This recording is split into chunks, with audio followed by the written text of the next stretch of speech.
a Universidade de Évora, a Ordem dos Engenheiros, a Associação Portuguesa dos Arquitetos Paisagistas, a Câmara Municipal de Lisboa e ainda, naturalmente, a família Ribartelos.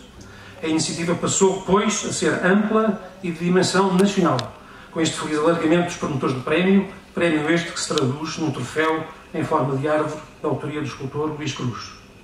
No passado ano 2022, realizou-se em Lisboa a cerimónia de entrega do prémio Gonçalo Ribartelos para o Ambiente e a Paisagem relativo ao ano 2021. Nessa terceira edição foram galardoados ex aequo duas personalidades do paisagismo nacional, o professor Alexandre Cancela de Abreu e o arquiteto paisagista Fernando Santos Pessoa. Na edição de 2021, relativa ao ano de 2020, os vencedores ex aequo foram a professora Aurora Carapinha, arquiteta paisagista e professora da Universidade de Évora, e o Dr. José Sá Fernandes, advogado e antigo vereador de Ambiente da Câmara Municipal de Lisboa. Já na edição de 2020, referente ao ano 2019, naquela que foi a primeira edição do prémio, a vencedora foi a arquiteta paisagista e engenheira agrónoma Teresa Anderson, fundadora do curso de Arquitetura Paisagista da Faculdade de Ciências da Universidade do Porto e presidente da Associação Portuguesa dos Jardins Históricos. Este ano temos o gosto de ter como premiada a arquiteta paisagista Maria Manuela Raposo Magalhães, uma das responsáveis pelo conhecimento referente aos instrumentos de sustentabilidade ecológica essenciais ao planeamento, regulamentação e gestão da paisagem em Portugal e que acompanhou Gonçalo Ribartelos e sobre a qual outros melhor do que eu falarão. Gostaria de terminar agradecendo à Câmara Municipal de Ponte Lima a disponibilidade revelada desde o início para acolher esta edição do prémio e fazer votos que, assim que possível, o mesmo se alargue a outros horizontes geográficos, onde a obra e a mensagem de Gonçalo Ribartelos chegou de forma muito intensa. Afinal, Gonçalo Ribartelos, como visionário que sempre foi, era um homem do mundo, mas sempre com os pés bem assentos na sua terra, Portugal. Muito obrigado e parabéns à premiada. Palavras, em primeiro lugar, para expressar a gratidão, a enorme gratidão da família, a todos aqueles que, ano após ano, o Prémio Gonçalo Ribartelos para o Ambiente e Paisagem já vai na sua 4ª edição, tem possibilitado recordarmos neste dia do seu aniversário, a sua obra, o seu legado e a atribuição de um prémio que leva o seu nome. Queria mencionar aqui em especial a presença do Sr. Dom Duarte, queria referir as organizações que ano após ano levam a cabo a atribuição deste prémio, a Associação Portuguesa dos Arquitetos Paisagistas, a Causa Real, a Universidade de Lisboa, o Instituto Superior de Agronomia, a Universidade de Évora, a Ordem dos Engenheiros e a Câmara Municipal de Lisboa. Também é devido um agradecimento muito especial deste ano à Câmara Municipal de Ponte Lima, na pessoa do seu presidente, Vasco de Almeida Ferraz, uma das vilas mais antigas e belas do nosso país, com raízes profundas na nossa história e um património histórico, cultural e arquitetónico único em Portugal. Por todas estas razões, também um local muito adequado à entrega deste prémio. Uma palavra também muito sentida para a premiada deste ano, a professora arquiteta paisagista Manuela Raposo Magalhães, uma atribuição justíssima a quem foi durante largos anos uma fiel intérprete, executora e depositária de tudo aquilo que constituiu o universo e o pensamento do arquiteto paisagista, meu pai, Gonçalo Ribartelos. Também uma palavra para os anteriores premiados deste prémio. Por último, comemoramos hoje também o seu aniversário. Comemorar é trazer à memória, é procurar ser leal à sua memória, ao seu exemplo de vida, à sua consciência de vida e uma elevada coerência de princípios e valores e um amor profundo ao seu país. Por isso, e termino como comecei, a todos que tornaram possível este prémio, esta comemoração no dia do seu aniversário, o nosso agradecimento, o agradecimento da família. Muito obrigado.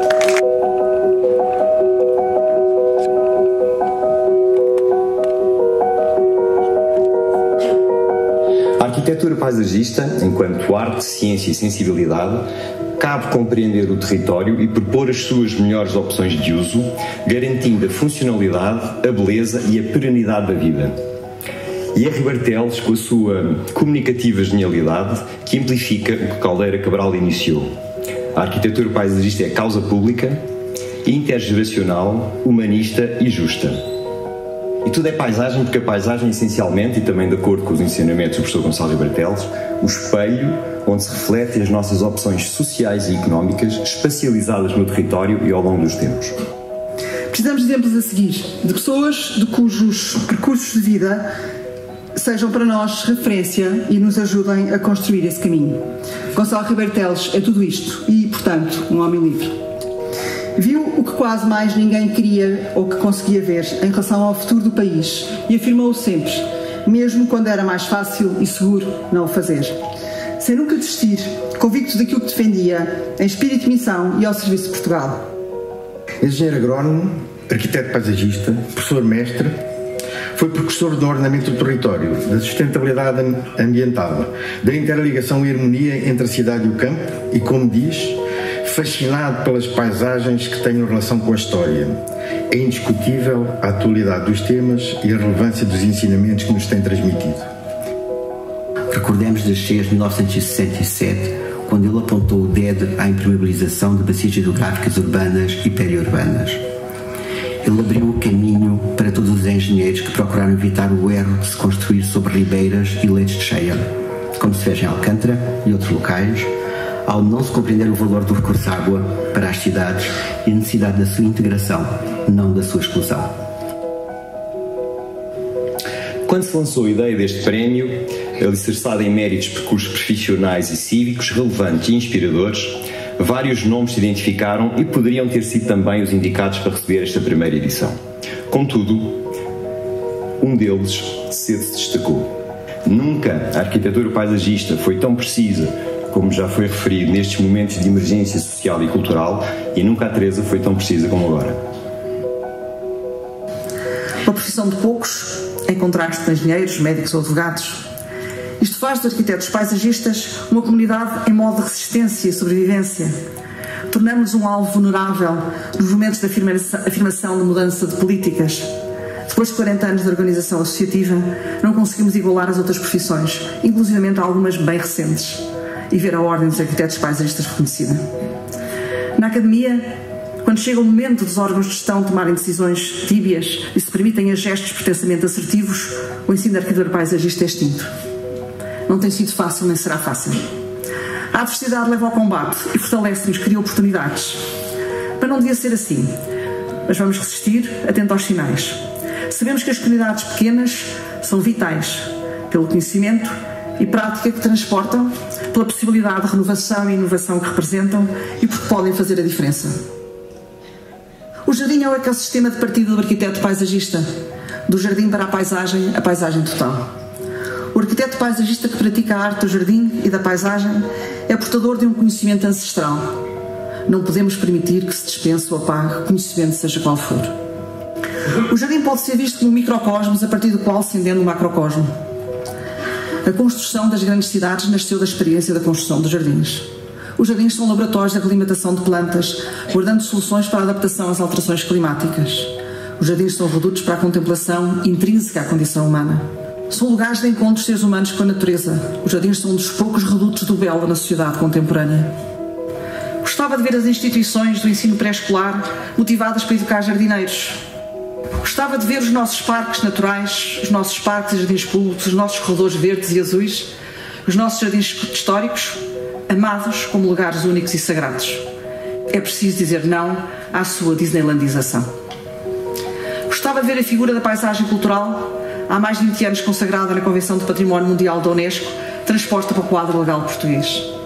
Gostava de ver políticas dirigidas para o património que dessem uma oportunidade à perpetuação da diversidade e da sustentabilidade das nossas paisagens enquanto obras combinadas do homem e da natureza. Gostava de ver as políticas públicas com uma forte base territorial. Gostava de construir uma política pública de agricultura e floresta para Portugal que fosse simultaneamente um instrumento ordenador do território. Gostava que as políticas públicas atacassem o âmago do problema da nossa paisagem, contrariando o abandono da gestão da paisagem, promovendo o cultivo sustentável da paisagem, inventando novos modelos de apropriação e que se deixassem de pequenos gestos imediatos de reconstruir o edificado depois de atingido por flagelos naturais, quando se sabe que casas, fábricas e fabriquetas não devem permanecer ali. É necessário olhar para a paisagem.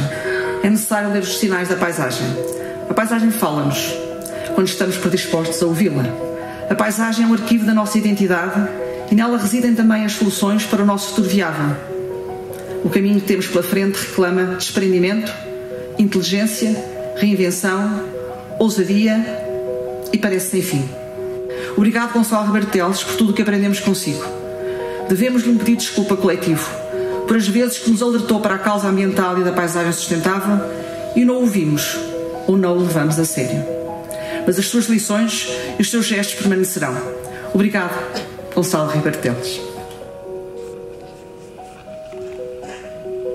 Estamos aqui a homenagear a arquitetura paisagista. Estamos a homenagear uma realidade contemporânea, mas muitíssimo recente para aqueles de nós que já partilhamos uma idade quase provecta. Porque começou por não existir como realidade autónoma.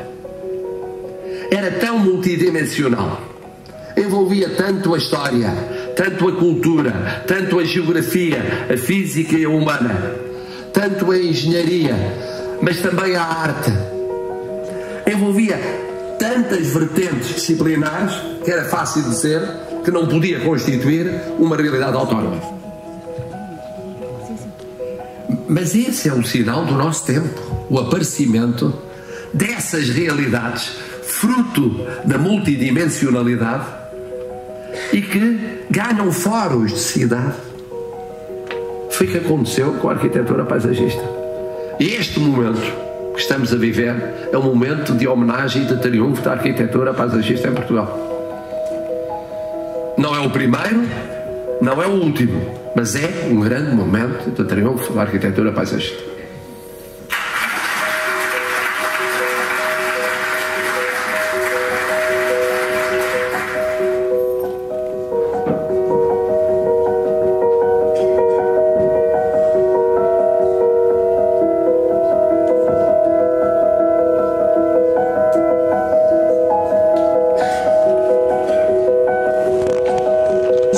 Aurora Carapinha.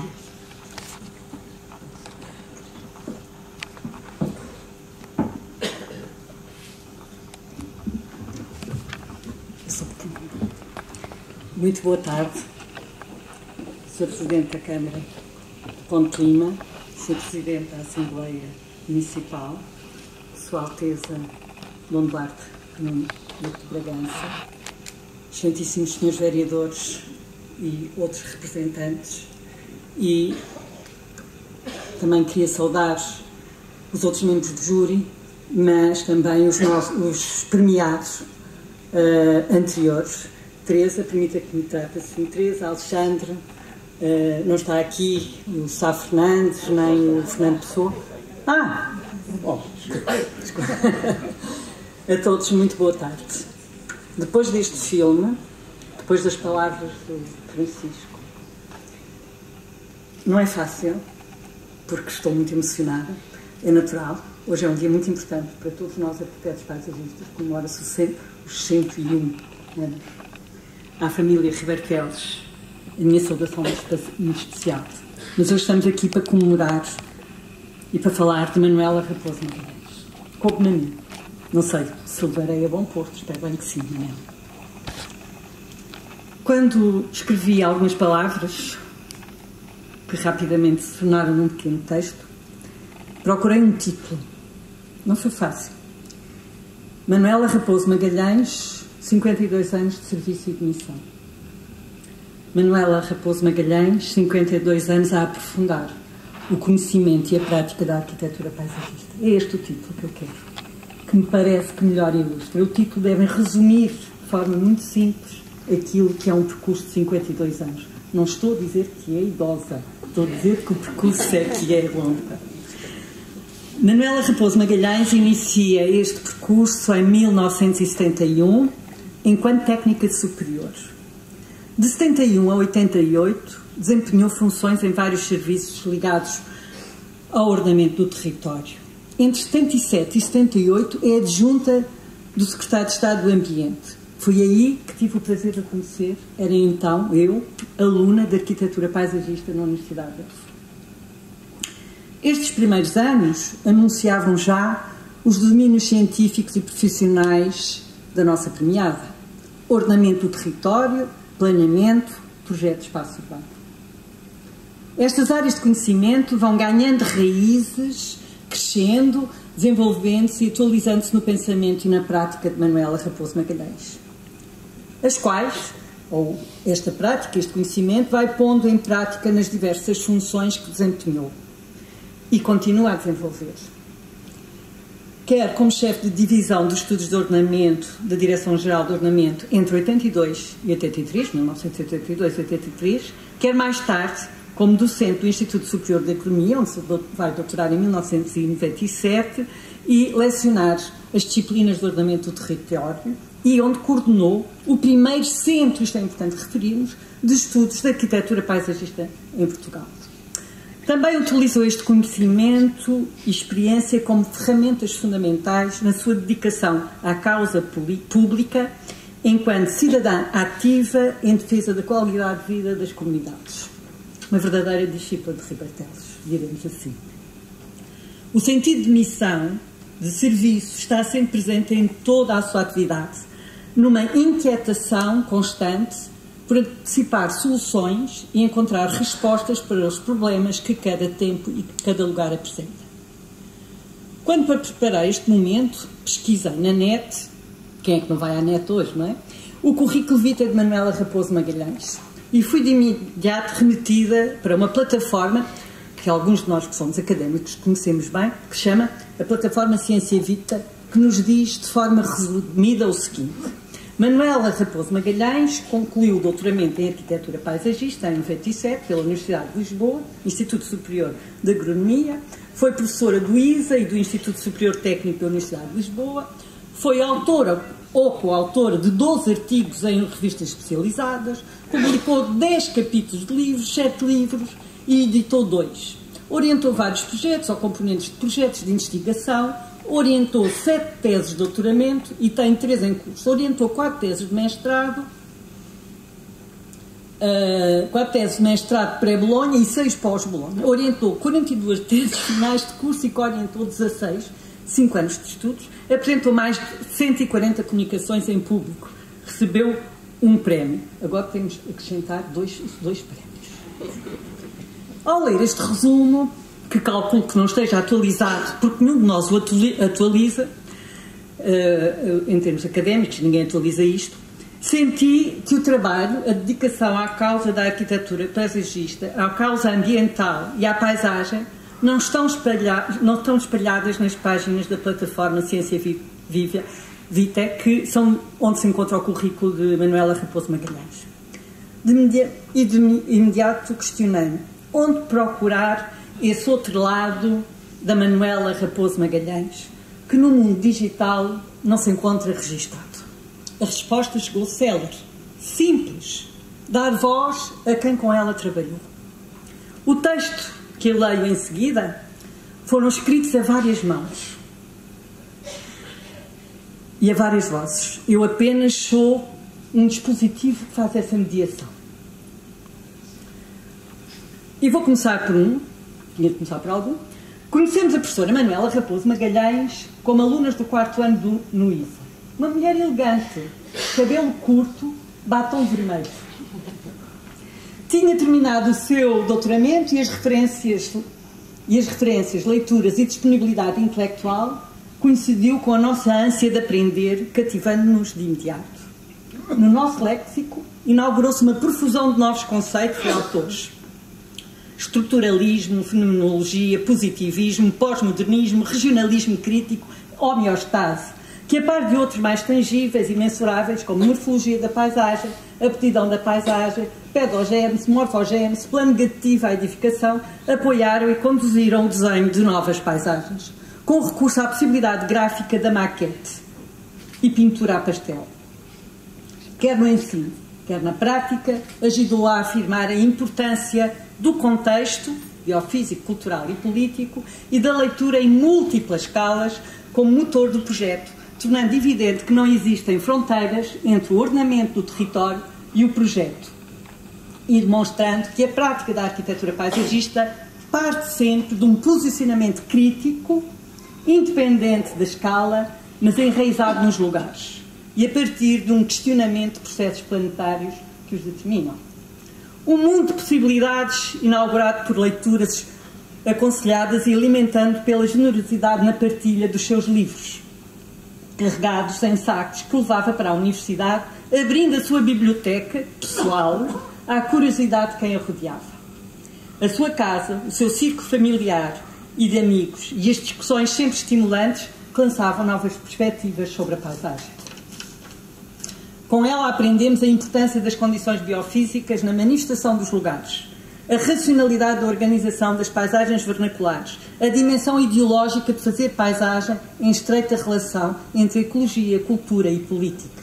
Onde é que eu já ouvi isto? A abrangência disciplinar e identidade singular das suas aulas caracterizou também a sua forma de trabalhar em investigação, quase sempre a partir de uma perspectiva multidisciplinar, demonstrando a medida larga da arquitetura paisagista como prática de inúmeras possibilidades e também responsabilidades. Das infinitas conversas, viagens e projetos partilhados, evidenciaram-se a importância que sempre deu às alianças entre arquitetura paisagista e outros campos disciplinares da ecologia à economia, da civicultura à física, da arquitetura à filosofia, reunia à sua volta e, consequentemente, à nossa, todos estes profissionais, recusando-se a fechar a arquitetura paisagista sobre si, e aliaram pessoas, conhecimentos, universidades e culturas. Dentro do ISA, criou uma equipa pluridisciplinar que passou a conhecer e a reconhecer a ligação da arquitetura paisagista às outras áreas de conhecimento, formalizando um centro dedicado à investigação da paisagem, até então inexistente.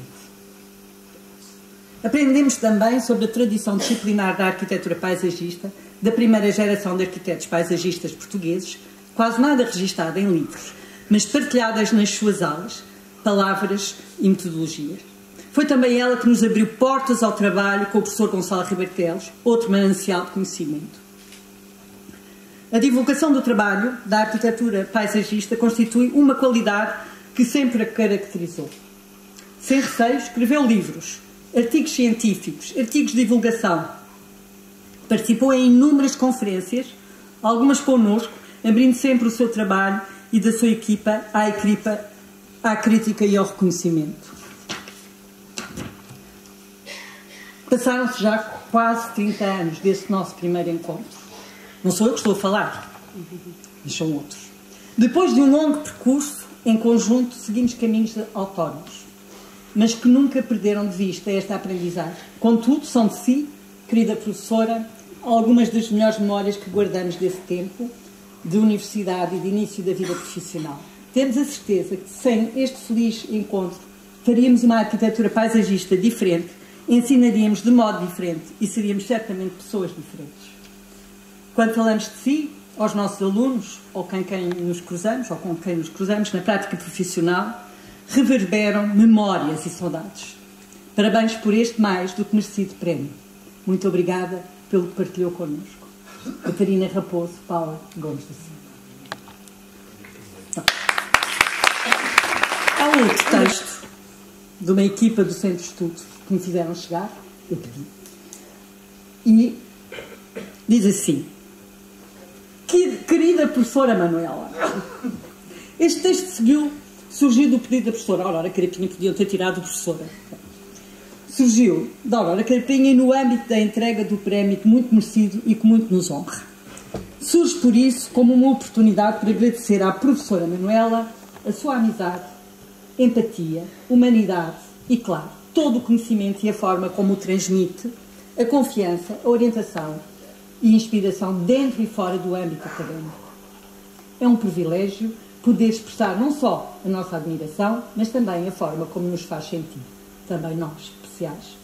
Foi durante o curso de Arquitetura Paisagista no ISA, a partir do final dos anos 90, com 3 disciplinas de ordenamento do território que tivemos o primeiro contacto com a professora. Nas suas aulas aprendemos os conceitos fundamentais, a olhar para a paisagem em todas as suas dimensões, física, biológica, cultural, social e artística, a desconstruí-las e a entendê-las na sua essência. O todo, de repente, tornou-se perceptível, quer nas suas partes, quer de uma forma integrada e crítica. É essa crítica e a não resignação com o status quo que leva à evolução do pensamento, transformando-o em soluções inovadoras através do projeto e desenho da paisagem. Desde o início, o seu trabalho tem sido marcado pela ousadia, pela permanente busca de novas formas de pensar a paisagem e resolver os seus problemas, pela capacidade em juntar especialistas de outras áreas científicas, nunca se retraindo de integrar novas ferramentas e desafios tecnológicos nos projetos, nunca se deixando condicionar pela ausência de dados ou de cartografia. A livre partilha dos resultados dos projetos, o projeto EPIC, WebGIS, que eu aconselho, constitui um exemplo, foi aliás motivada por este esforço da construção de uma base de conhecimento passível de ser utilizado por todos e de forma gratuita. Ao bem comum, não é? O conceito da estrutura ecológica, tanta falta agora nos faz, com os assustos com o que anda por aí, o conceito da estrutura ecológica, com o aprofundamento de metodologias de delimitação de diferentes escalas, é uma das grandes contribuições do professor, tanto no ensino e investigação, como na constituição dos atuais instrumentos de ordenamento do território. A organização de um centro de investigação e a constituição de uma equipa nuclear de arquitetos paisagistas mostra o sentido e a responsabilidade de fazer escola. Ou seja, de garantir a passagem e a continuação do conhecimento associado a um discernimento muito claro da necessidade de todos termos um papel ativo na vida da sociedade, em sociedade. Este tem sido um caminho com muitos desafios, mas sempre marcado pela integridade ética que procura garantir a permanência dos valores naturais e culturais da paisagem. É longo, mas estou quase a terminar. Mas a premiada merece isto, merece este tempo.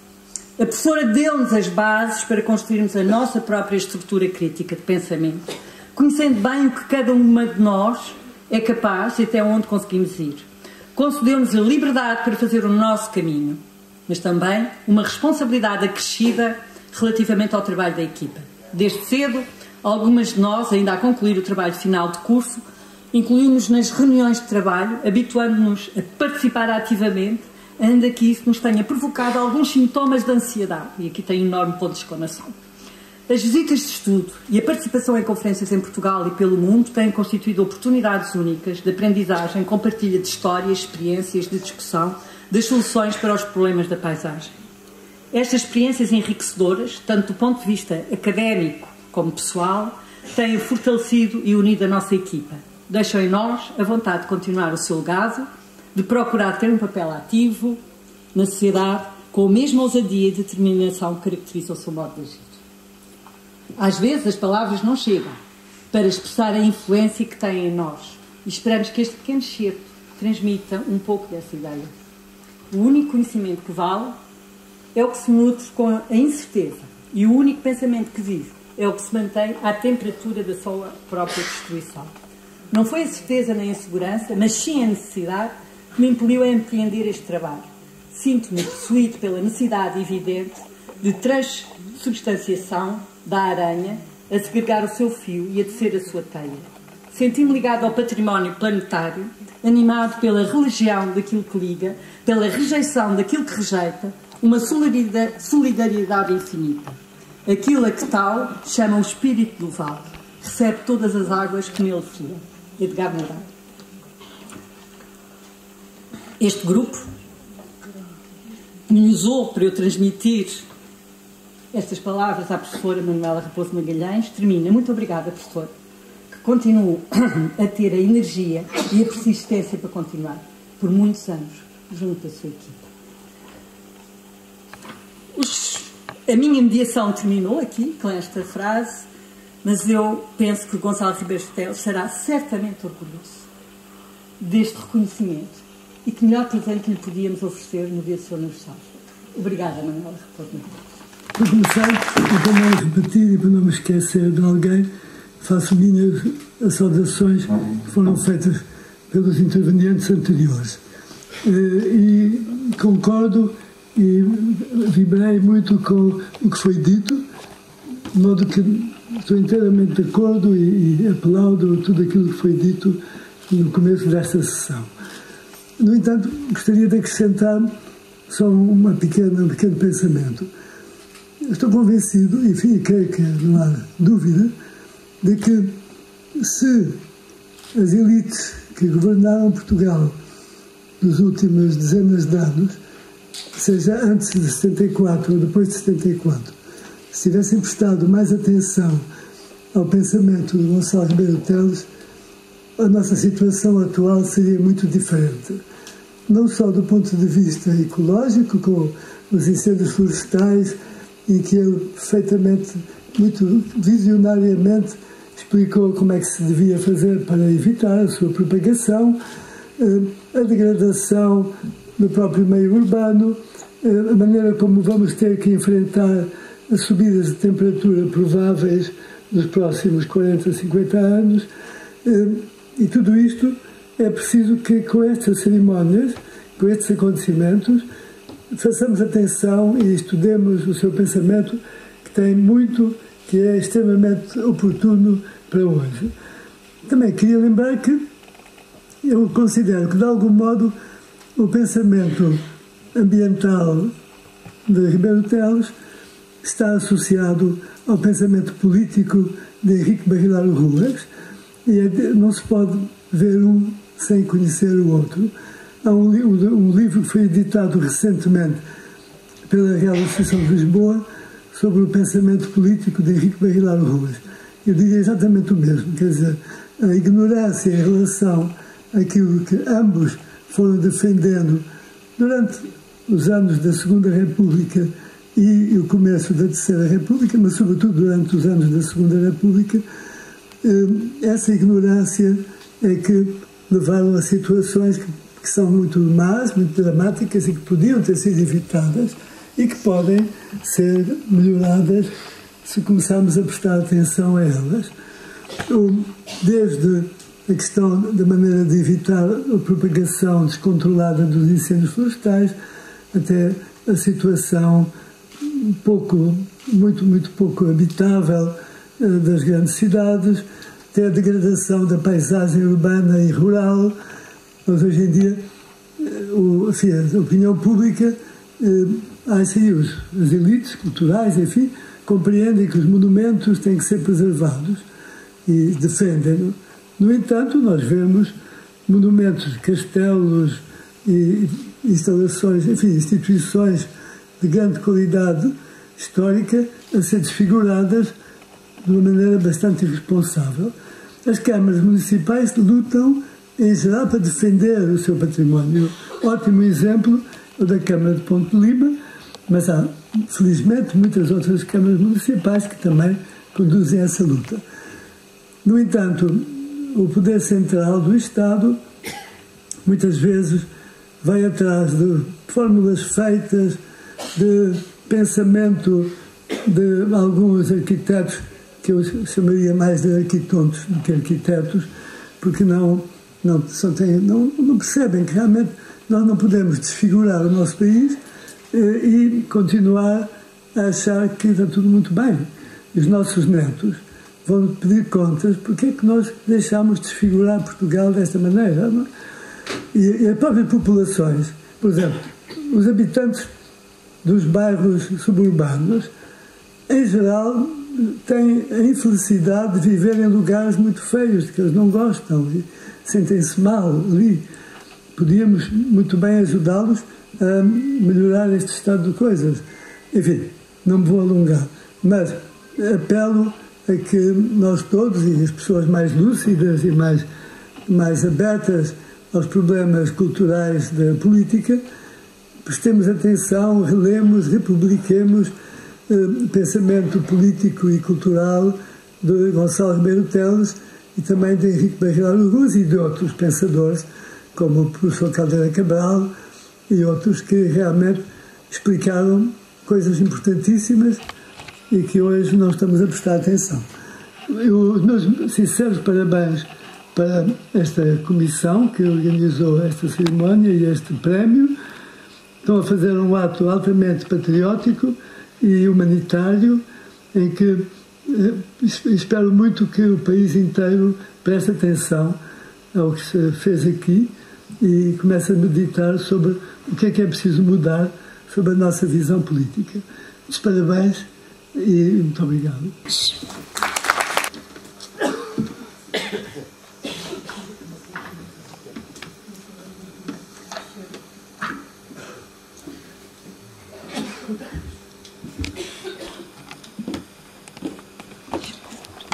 Terem-me considerado merecedora deste prémio que me liga ao nome do professor Gonçalo Ribeiro Teles. Tinha 19 anos e estava no 3º ano do curso de Arquitetura Paisagista quando decidi bater à porta do ateliê do professor para lhe pedir para trabalhar com ele. Não o conhecia, mas tinha ouvido dizer que era o melhor a trabalhar em profissão liberal. Esse gesto foi decisivo na minha vida, porque desde então colaborei de perto com o professor em vários contextos, desde o profissional até à intervenção pública. Entre os mestres que a vida me deu, o professor Ribeiro Teles foi aquele com quem mais aprendi, e nomeadamente que não perdia uma oportunidade para falar do futuro da paisagem, numa perspectiva construtiva, e de assinalar aquilo que está mal para que seja corrigido. Aquilo a que agora o Sr. Dom Duarte se referiu. Por isso, hoje, em sua homenagem, vou-lhe seguir o exemplo. A Escola de Arquitetura Paisagista, fundada em Portugal pelo professor Caldeira Cabral, introduziu um conceito de intervenção na paisagem fundamentado na ecologia, ou seja, intervir com a natureza e não contra ela, como dizia Caldeira Cabral.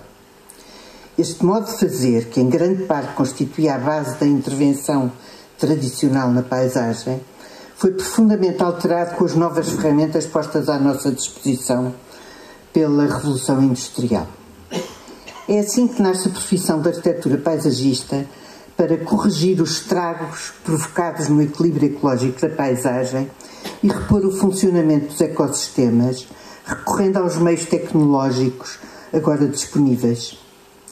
Este tipo de intervenção requer uma forte fundamentação científica, a arte do saber fazer através de soluções integradas e uma ética que envolve uma visão sistémica da vida e do mundo. Na continuação daquilo que os nossos mestres desde cedo afirmaram, gostaria aqui de chamar a atenção para alguns dos problemas existentes na nossa paisagem portuguesa. No espaço rural, a agricultura intensiva ocupou vastas áreas sem acautelar as boas práticas de conservação da água, do solo e da biodiversidade. O solo é decapado de qualquer vegetação e armado de modo a livrar-se de toda a água. Seguidamente, esta é fornecida através de rega com água proveniente do subsolo ou do armazenamento artificial. Todos os princípios da compartimentação da paisagem, da diversidade de espécies e do controle da erosão são descartados. Só nestes dias o Governo está a impedir a instalação de novas culturas intensivas altamente consumidoras de água. Na floresta, insiste-se no crescimento da área de povoamento monoespecífico de eucalipto, que já suplantou a de pinheiro bravo. A área do país coberta por estas duas espécies altamente combustíveis já representa mais de metade da área florestal. O resultado é a catástrofe dos incêndios rurais, que no somatório da área ardida nos últimos 41 anos, ou seja, de 1980 a 2021, é de 53% da área do país, 4.800.000 hectares. Entretanto, gerou-se um debate em que a corrente de opinião que deseja alterar a situação atual está em franca desvantagem com a corrente interessada na sua manutenção. Esta última usa não só falsos argumentos financeiros relativamente à rentabilidade a longo prazo dos povoamentos de eucalipto, como uma roupagem científica já desacreditada, mas continua a ser propalada e apoiada por muitos técnicos da área. Os esforços do Governo em inverter a situação, como o Programa de Transformação da Paisagem, são tímidos e conjugam-se com medidas contraditórias. A intervenção política nesta matéria tem que ser mais determinada, assertiva e acompanhada de uma sensibilização generalizada para o problema. Os pequenos proprietários têm que ser ajudados com suporte financeiro às operações de gestão, o que ainda não aconteceu no âmbito do Plano de Desenvolvimento Rural. Todo o país tem que se mobilizar e transladar a área dos negócios existentes para uma nova área que suporta a mudança de paradigma, como a investigação, a educação e formação profissional, a criação de empresas de gestão no terreno, a criação de empresas transformadoras das novas espécies a instalar, a criação de viveiros, etc. Esta enorme alteração só será possível com uma vontade política clara e profundamente empenhada. Andar pelo país nas zonas de pinhal e sobretudo de eucaliptal é cada vez mais deprimente e assustador às portas de um verão que se anuncia terrível em matéria de incêndios rurais. Os problemas relativos à água, cada vez mais recorrentes e este ano particularmente evidentes na Bacia do Sado, não têm contribuído para uma mudança de atuação. As questões básicas do conhecimento relativo à conservação e armazenamento da água são ignoradas, tais como que determinadas espécies de árvores nas cabeceiras das bacias hidrográficas são a melhor maneira de coletar água. Vimos aqui no filme sobre o professor Ribeiro Teles que isto é ensinado desde sempre, não é? Mas sem consequências. Que se deve promover a todo custo a infiltração da água, porque é no subsolo que as perdas são menores e a qualidade é maior. Que o solo mantido a descoberto nas culturas intensivas perde água por evaporação. Estas questões, como outras, estão ausentes do planeamento florestal e municipal. No litoral continuam a consumir-se recursos pagos pelos contribuintes para tentar minorar o impacto de ocupações indevidas. A Reserva Ecológica Nacional, assim como a Reserva Agrícola Nacional, pioneiras e criadas pelo professor Ribeiro Teles, sofrem ataques sucessivos através de desafetações destinadas a utilizações que as comprometem irreversivelmente. De que a sociedade civil se movimente para impedir este retrocesso é prova a petição que está em curso e que convido todos os interessados a assinar. No que respeita ao espaço urbano e à edificação, o grande problema em Portugal é que a administração nunca se conseguiu antecipar à iniciativa privada no sentido de orientar a localização da edificação para localizações ecologicamente adequadas. Na Europa, há inúmeros casos que poderiam servir de exemplo nesta matéria. A constituição de áreas de reserva de solo municipal para onde encaminhar o crescimento urbano e a antecipação da instalação de infraestruturas de transportes públicos nas áreas de expansão a edificar. Continua-se a criar novas áreas de expansão ao sabor da compra de terrenos no mercado livre, pela iniciativa privada, que dependem inteiramente do uso do automóvel. Este modo de transporte, como se sabe, é responsável por uma cota-parte importante na poluição do ar e no orçamento das famílias. As políticas relativas à mobilidade, particularmente esta insuficiência de transportes públicos acessíveis, tornando o cotidiano das pessoas muito difícil, continuam a encher a cidade e a periferia de veículos privados. O aumento de utentes, quer pela densificação da edificação, pelo turismo ou por qualquer outra causa, tem que ser acompanhado da melhoria dos transportes públicos e de medidas complementares antecipadamente. Com o novo programa Mais Habitação, entende-se a preocupação do Governo em aumentar a oferta de habitação acessível e estancar a subida do valor das rendas. No entanto, as medidas relativas à transformação do solo rústico em solo urbano podem ser altamente lesivas de uma correta organização da paisagem, o que tem sempre custos elevados na conservação do funcionamento dos ecossistemas e, em última análise, para os contribuintes a nível coletivo e individual. Veja-se o que se passa no progressivo aumento do impacto dos riscos naturais, como o avanço do mar, inundações, seca e aumento da ilha de calor urbana. É indispensável que a declaração pelos municípios sobre a capacidade construtiva dos prédios rústicos, prevista naquele programa Mais Habitação, decorra do planeamento e não de medidas avulsas não justificadas como a contiguidade do espaço urbano. Embora alguns exemplos estejam lançados, como o de Lisboa, que foi a capital verde europeia em 2020, paralelamente muitos atropelos continuam a ser feitos. Sendo Lisboa a minha cidade, não posso deixar de falar numa zona ribeirinha persistentemente comprometida com edifícios que, procurando um local de grande prestígio na cidade, poderiam e deveriam estar noutro sítio. Edifícios cuja altura excede a largura da rua, ignorando a lei dos 45 graus. E paredes com grandes superfícies de vidro, contrariando toda a racionalidade em matéria de eficiência energética.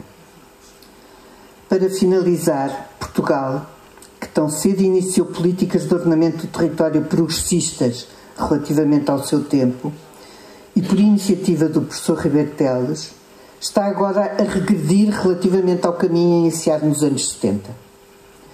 Por outro lado, as diretivas europeias e particularmente o New Green Deal apontam na direção dos ensinamentos do professor Ribeiro Teles e dos que o precederam e são seguidos pela escola que eles criaram. Nos termos do New Green Deal, é absolutamente imprescindível a instituição, planeamento e implantação de uma infraestrutura ecológica, aquilo que na União Europeia chamam de infraestrutura verde, em terra e no mar, que suporte e qualifique o funcionamento dos ecossistemas, bem como as necessidades humanas de produção, de utilização sustentável dos recursos naturais, mas também de contacto com a natureza, de lazer, de sossego e de beleza. Para a criação desta infraestrutura há muito trabalho feito, nomeadamente uma primeira delimitação da estrutura ecológica nacional. É necessário agora estabelecer parcerias de colaboração e uma forte vontade política neste sentido, dar-lhe força de lei e colocá-la na base de todo o planeamento, o que coincide com as obrigações de Portugal face à União Europeia. Além disso, há que colocar o ordenamento do território numa posição de coordenação da incidência na paisagem das políticas sectoriais e ainda racionalizar o sistema de planeamento, unificar conceitos, critérios e designações. Espero com este pequeno apontamento ter correspondido àquilo que o professor Ribeiro Teles esperaria de mim. Obrigada pela vossa companhia neste dia que representa muito para mim e aumenta a minha responsabilidade em relação àquilo que aqui nos trouxe. Muito obrigada. Começava por cumprimentar o excelentíssimo Sr. Embaixador Francisco Ribeiro Teles e agradecer a sua presença juntamente com a família e enquanto representante da família aqui a Ponte Lima. Cumprimento também o Sr. Presidente da Assembleia Municipal, excelentíssimos senhores vereadores, excelentíssimo Sr. Dom Duarte de Bragança, excelentíssimos senhores representantes das entidades e instituições promotoras do Prémio Gonçalo Ribeiro Teles, excelentíssimos senhores elementos de júri, excelentíssima senhora arquiteta Maria Manuela Raposo Magalhães, vencedora do prémio aqui presente, que muito nos honra também com a sua presença e com as suas palavras, excelentíssimos senhores representantes de instituições aqui presentes, excelentíssimos senhores presidentes de junta de freguesia e elementos da Assembleia Municipal, excelentíssimo senhor Dr. João Pimenta, anterior presidente da Câmara Municipal de Ponte Lima, excelentíssimos senhores convidados. Aproveito também para cumprimentar aqui o Sr. Presidente da entidade de Turismo Porto e Norte, aqui presente, também o Sr. Presidente da ADRIL e também uma série de instituições limianas, o Engenheiro Francisco Calheiro, que nos acompanha sempre nestas lides e muito bem. Penso não me estar a esquecer de ninguém em específico. Excelentíssimos senhores convidados, comunicação social, minhas senhoras e meus senhores.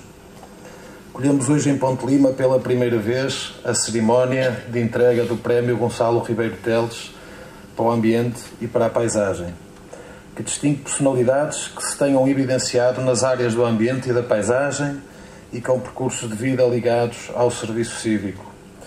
É para o município de Ponte Lima uma honra receber a sessão de entrega de um prémio que tem como objetivo homenagear tão destacada personalidade do país, o arquiteto Gonçalo Ribeiro Teles, no dia em que assinala o seu 101º aniversário de nascimento.